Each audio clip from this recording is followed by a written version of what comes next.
Esta barrida te indica que empezamos en mano a mano. Un poco más temprano hoy, ¿viste? Porque está el discurso de Milei a las 9. Vamos a ver cómo llegamos con la cadena nacional. Pero mientras tanto, vamos a aprovechar para hacer este mano a mano que nos gusta tanto. Vamos a estar charlando con Edmundo Marcilla. Bienvenido, buenas noches. ¿Qué tal? Buenas noches. Bueno, Edmundo, vos seguiste mucho la carrera de tu tío, ¿no? Y eso te fue transformando a vos en un personaje, en un verdadero personaje de la ciudad también, ¿no? Mira, sí, dicen que lo que heredás no se compra. Pero fui un poco el nexo. Pero viste que hay gente a la que no le calientan las herencias ni los legados. Entonces, además, sí, qué sé yo, no sé. Vos entrás y preservás. Le ha pasado a gente que está bien, es una decisión familiar, pero viste que guarda o atesora algunas cosas y dice, ¿para qué querría esta porquería este viejo? Y se pone a la venta. No fue el caso tuyo cuando viste todo el legado de Eusebio. No, bueno, siempre me gustó el automovilismo. Yo cuando tiene el accidente de Eusebio tenía 5 años. Claro. Pero lo que tenía presente era que cada vez que en esa época, en la etapa que uno tenía, varicela, viruela, papera y demás, ya cuando reaccionaba un poco y que tenía que estar unos días en cama, lo primero que pedía, tráiganme los diarios, tráiganme los gráficos, tráiganme la foto, y releería y miraba lo que ya había visto. Claro. Fue una cosa que, bueno, fue impregnado. Y después, bueno... O sea, tuviste el impacto, porque tenía la admiración por tu tío, después tuviste el impacto a muy corta edad, y después lo fuiste como resignificando todo el tiempo, ¿no? Con lo que ibas leyendo... Me imagino que pasaron los años y le iba encontrando significados nuevos. Sí, aparte, para mí, yo digo que soy un paracaidista que caí en esa familia, porque fue una cosa que me tocó. Pero lo que me pasó desde el primer momento, cuando uno empieza a andar callejeando, que ibas a un taller, que ibas al campito, que ibas acá, que al almacén, y siempre, yo me acuerdo de tu papá, de tu tío, de tu abuelo, La gente... me fue volcando los recuerdos que tenían de ellos. Entonces, llegar a esta instancia que después, hace 40 años que se arrancó con la agrupación, pero digo que fui el fusible porque cuando me hacen una invitación por apellido del Automóvil Club Argentino, diciéndonos que iba a haber un evento, que querían tener la imagen del auto de Eusebio de alguna manera y demás, voy al Automóvil Club, pregunto qué era, de qué se trata, y me ponen al tanto, y cuando vengo se lo comento al doctor Pérez Izquierdo, que era la espalda de Eusebio, o sea, el amigo del alma. Era el que hacían las hojas de ruta juntos, pero después cuando se iban a la carrera él se quedaba acá de apoyo, tanto para la familia como para tener la información y demás. Y bueno, a raíz de eso, cuando le comento a Fernando, digo, doctor, usted sabe que me han convocado, o sea, me llamaron, fui, averigüé, hay que hacerlo, me dijo. El hay que hacerlo fue una orden, pero una orden del alma, porque empiezo a hacer la recorrida, que voy a los hermanos Gómez, que eran los chapistas que habían reconstruido el auto del accidente. Claro, a ver, contanos un poco de eso, porque, Eusebio él compite con 2 autos. No, más. Con más. Claro. Claro, 2 son los más famosos. O sea, ¿y esos van a parar? ¿Los originales fueron a parar a Balcarce o hay uno en Balcarce? No, te explico. Eusebio corrió con 4 autos distintos. Ajá. O sea, empezó con una 40 con eje rígido, le llamaban, porque era una coupé, venía como modelo estándar. Tenía el eje con los elásticos. Después corrió con una 46, después gana la Vuelta del Chaco en el año 48 con una 47 y con ese mismo auto corre la Caracas. Y en el año 50 ya se estaba trabajando más en los autos, algunos los bajaban, las trompas ya las cambiaban y demás. Entonces andaba buscando un Fletine, que Marco Ciani le había comentado que allá tenían uno en Venado Tuerto y demás, lo fueron a ver y no le convenció porque estaba un poco picado, ya estaba medio baqueteado. Y Darío Ramón da Padre, en Villa María, le avisa que, mira, Eusebio, acá hay una 40 que se vende. Y la 40, cuando uno lo mira de arriba, si te subió en escalera o en altillo o algo y la mirá, parece que fuera un perro galgo. Es un auto, parece que lo hubieran hecho para competición, por Claro. el estilo, por la línea. La trompa es afinada, ¿no? Claro, eso es lo estándar. Bueno, ahí lo tenemos en Claro. pantalla. Cosa que no sucedía con los autos de la época. Claro, después ya ahí empezaban a trabajar mucho con el ingenio de cada uno. Y Eusebio, bueno, digamos, su desarrollo en la mecánica lo hizo trabajando en un taller mecánico primero, empezó a estudiar en la Escuela Panamericana de Motores, después entró a trabajar en la agencia Chevrolet, trabajaba con, decíamos, el viejo Baños.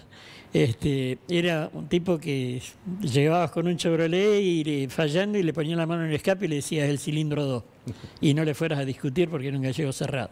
Si le decía no, puede ser, no, o se va a otro lado. ¿Es tal cosa o lleve el otro lado?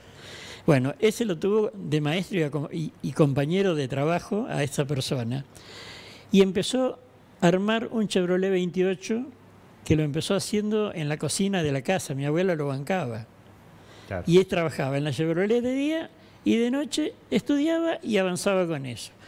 El comentario que me hicieron fue que hasta hizo las levas del árbol de leva, las corrigió a Lima, Claro, tenés hasta el día tener que lo puso en marcha. una mano, un ojo, algo increíble. Lo tenía en el alma. Y después, en una oportunidad, un señor de apellido Peralta Tor, que era oriundo de Junín, corrió de acompañante en una baquette. Y cuando tuvieron contacto con él y les contaba la aventura de haber corrido con la baquette, cómo era, que acá, que allá, bueno, ahí se le salió la chaveta. Sí. Y ahí empezó a armar el Chevrolet 28 para correr en limitada. Bien, y vos me decías, porque arrancamos para atrás, viste, que estábamos hablando un poco de las réplicas, pero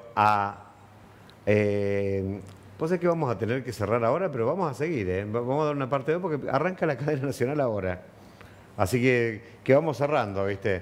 Vamos a seguir charlando esto, porque la verdad que me quedan un montón de temas pendientes. Y en una de esas puedo ser un poquito más prolijo. Bueno, y volvemos con este mano a mano que nos había quedado inconcluso y que vamos a ir completando. Concretamente, Eusebio, habíamos hablado de los autos que tuvo Edmundo. Al revés. Perdón, vamos al revés. Los autos que tuvo Eusebio. Y vos me decías, corrió en 4 autos. Y usted se encuentra con el desafío de decir, bueno, no tenemos réplica a mano. Esas réplicas, ¿esos autos a dónde quedaron? Bueno, mira, en esa época normalmente, excepto en el último que tuvo el accidente, esos autos los volvían a armar a autos de calle y lo vendían. Claro. Porque le cortaban los guardabarros, todos los pedazos de chapa que sacaban, los guardaban, no tiraban nada. Y cuando el auto dejaba de funcionar como auto de carrera, volvían a ensamblarlo y lo vendían a la calle. Claro, porque no tenía una escudería encima. No. Había que arreglarse con lo que había, era muy artesanal. Mira, o sea, Eusebio era una persona, como persona, muy particular, porque él se abría con todos. Y a raíz de eso, la gente se mimetizaba con él. O sea que, te digo por referencias de gente de Mercedes, que me contaban un día que tuvimos un encuentro allá en Mercedes y me decía, bueno, sé que Eusebio manejaba un colectivo de la Florida, sí. Dice, cuando las chicas de acá iban a Luján, en vez de irse a Luján, se iban a San Andrés de Gil esperando el horario que venía Eusebio para ir con él hasta Luján. ¿Qué tal? ¿Qué tal? O sea, así... otras cosas, como ser el que estaba, el dueño de la agencia Chevrolet de Tucumán, le había dado una llave de la casa para que cuando fuera a Tucumán no fuera el hotel, que fuera la casa de él. Claro. Estaba haciendo una hoja de ruta, llega la señora a la tardecita a la casa, entra a la casa y ve la luz del baño prendida, así al trasluz, y siente a alguien que está cantando y la ducha. Se vuelve loca.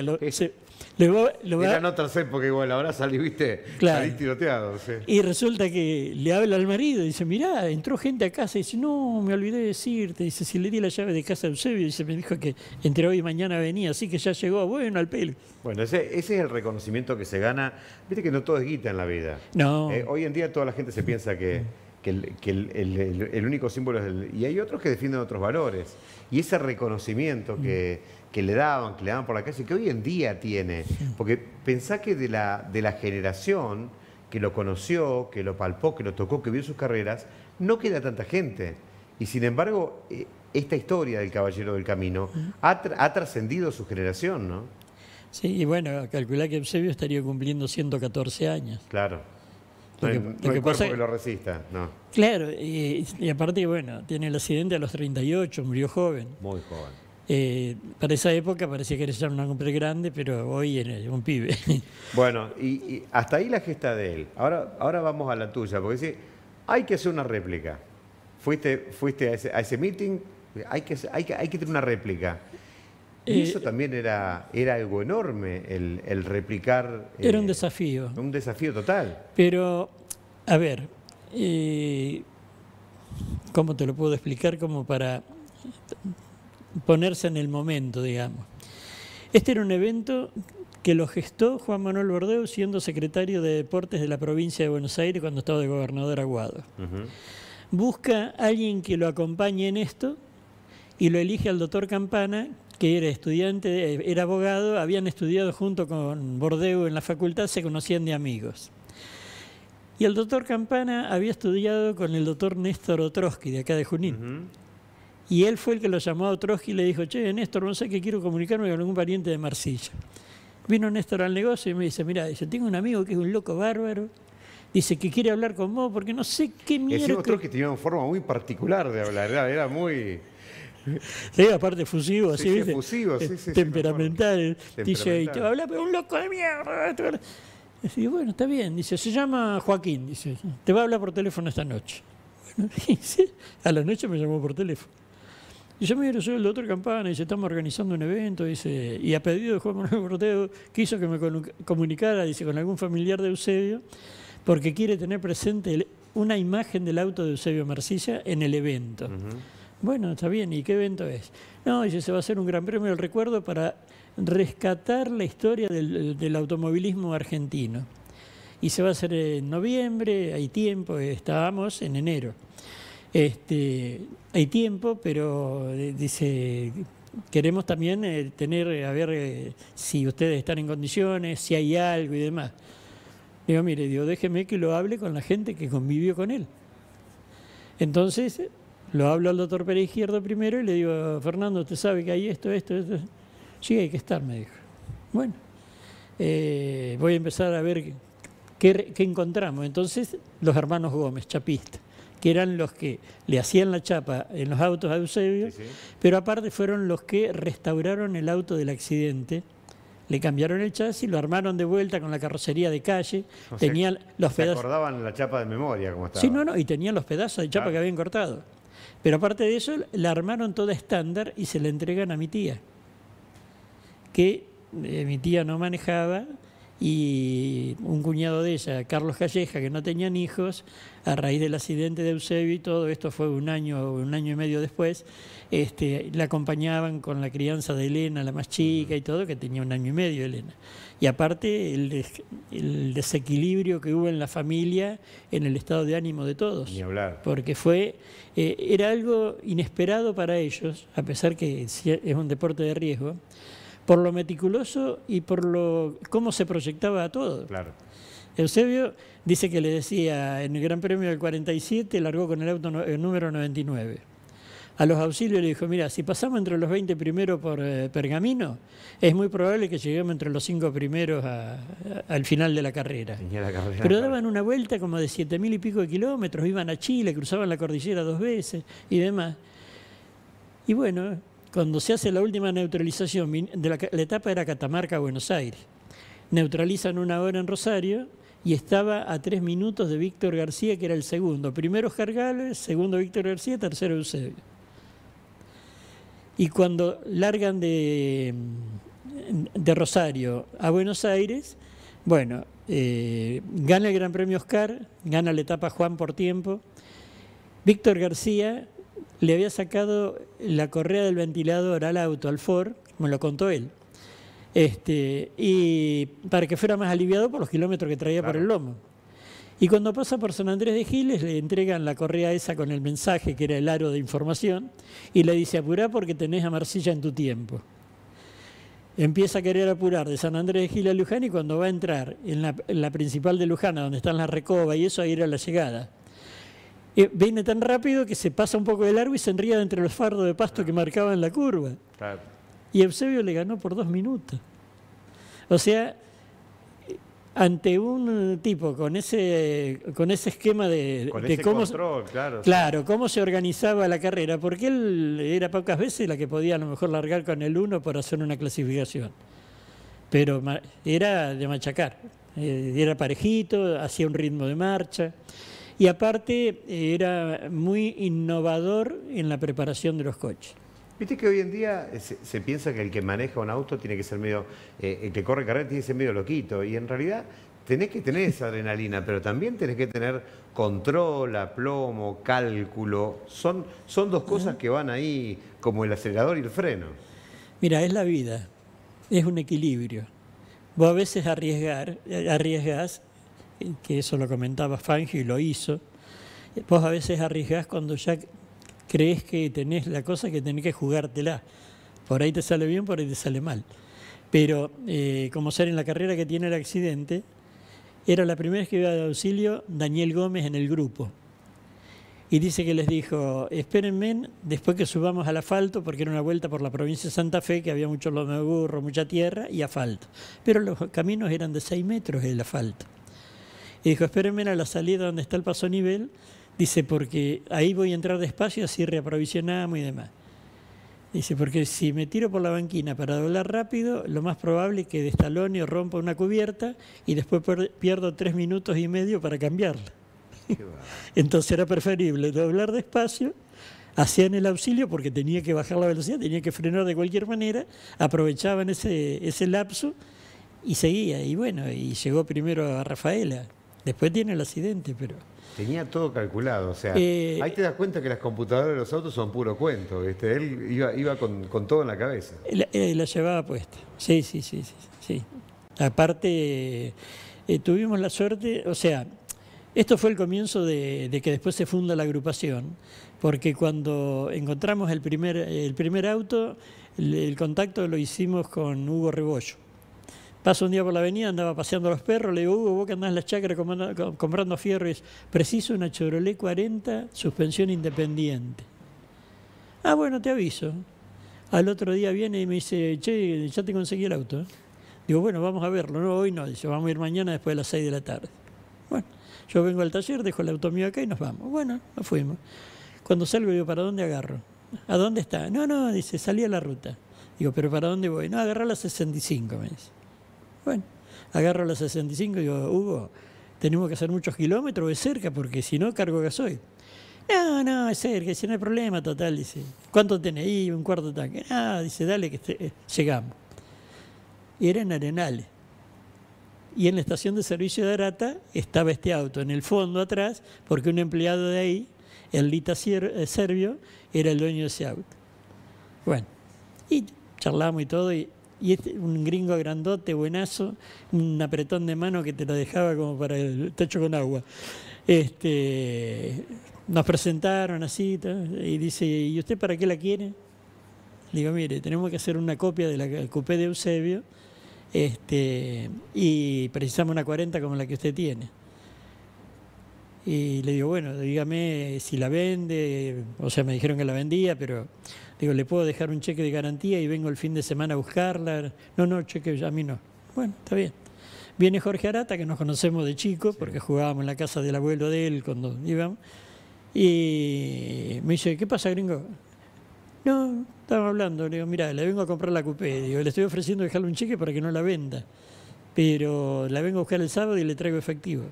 Dásela que la lleve. No, Jorge, quédate tranquilo, ya está todo arreglado, pero bueno, lo único que quiero es que no la venda.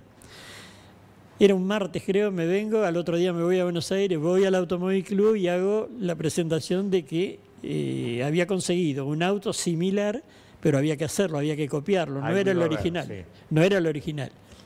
Y la persona que me atiende, don Ángel Neira, abre el cajón del escritorio así, saca una foto de carnet y me la da. Dice, la foto de Eusebio. Dice, esta foto se la sacó cuando vino a hacer la licencia para correr la Caraca. Estábamos en el año 83 y la Caracas se corrió en el 48 y la tenía en el cajón del escritorio. ¿Viste? Se te pone en marcha, Sí. las neuronas se llevan por delante porque decís, ¿cómo miércoles puede ser? Sí. Y me la regaló, o sea que me dijo, no, llévela. Sí, obvio. Bueno, resulta, después me cuenta su historia de que él debuta en esa carrera como control en Bolivia. En el primer puesto en Bolivia, él era el control de tiempos de la mesa de la carrera. Bueno, al pelo. Y ahí empezó la historia. Entonces, los hermanos Gómez me dicen, mira, andate a Zabalía y habla con el panadero que él tiene que saber por dónde anduvo esa coupé. Bueno, un yerno de Ferrari, no la tenía más, se la había vendido un tal Casulo de la Delfina, ese no la tenía, me mandaron a hablar. En campo, sí. Hablaron con un sobrino, fui 3 días a Los Toldos para encontrar la coupé. Me iba, cerraba el taller, un sándwich, una coca y me iba hasta las 3, 4 de la tarde.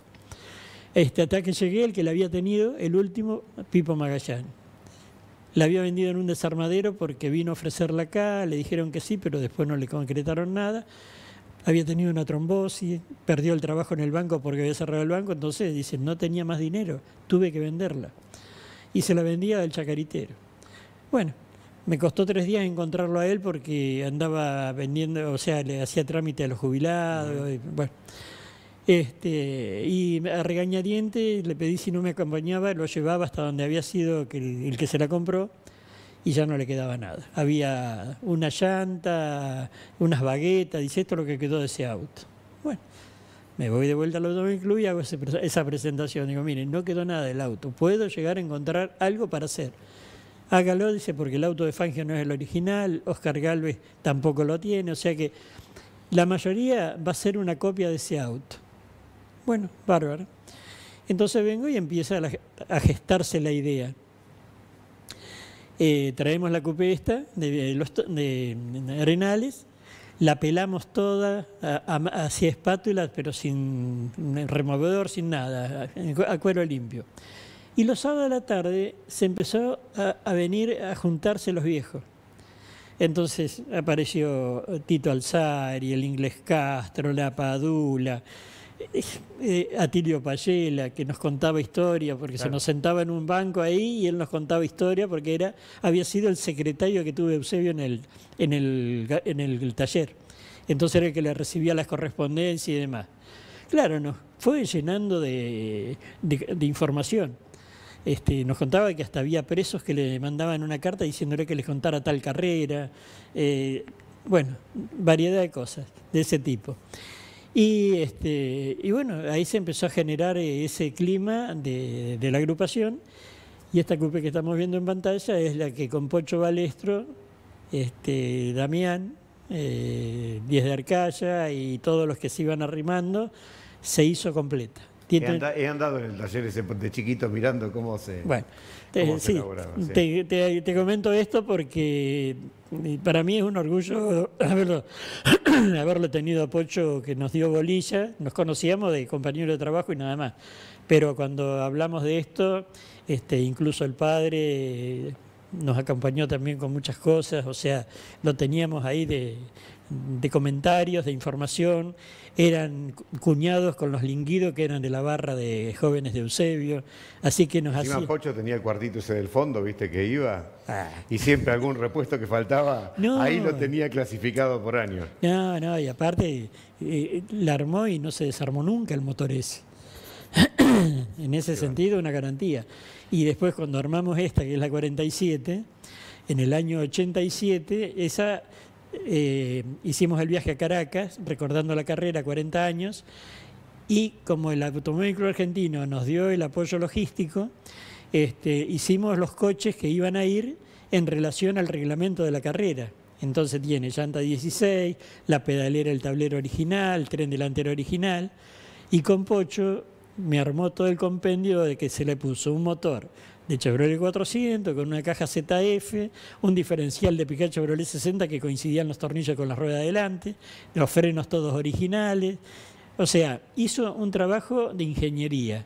Él en la orientación, en la parte mecánica, y Eduardo Cabaña, que estaba en sociedad con Aldo, bueno, fue haciendo todo el trabajo de anclarlo en el chasis, una pata de motor asimétrica para no modificar ni la dirección, ni la columna, ni la pedalera. O sea, trabajamos en base al reglamento de esa carrera. Impresionante. Digo, tenemos que cerrar. Yo estoy lamentándome porque necesitamos 20 programas para terminar y una vida más, ¿no? Pero yo te agradezco mucho que nos recrees todo esto.